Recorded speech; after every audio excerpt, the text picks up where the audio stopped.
करना होगा।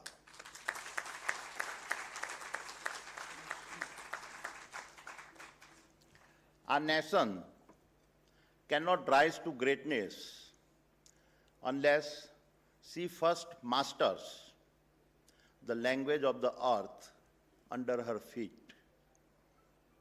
And so, this celebrations is not just an opportunity to reflect where you have come from. It is also a moment to define where you must go and chart the future that must be created. And it is on these aspects that I will like to speak today. To begin, let us first confront a sobering truth. The age of a collaborative global trade and supply chains is collapsing. We are all seeing nations once bound by strong alliances retreating into the shadow of self-preservations. The battles for a rare earth, semiconductors, tariffs, and the collapse of trade treaties are now the new normal and not the exceptions. And in this environment, even the most prominent global institutions such as NATO, the WTO, and the UN are being forced to reconsider their established frameworks and rules of engagement. My dear friends, sovereignty is defined as the ability to govern oneself without external influence and control. And in this era, where self-preservation dominates the global order, two pillars will be necessary to shape our sovereignty. First, master the resources below our feet. For he who commands his earth commands his sovereignty.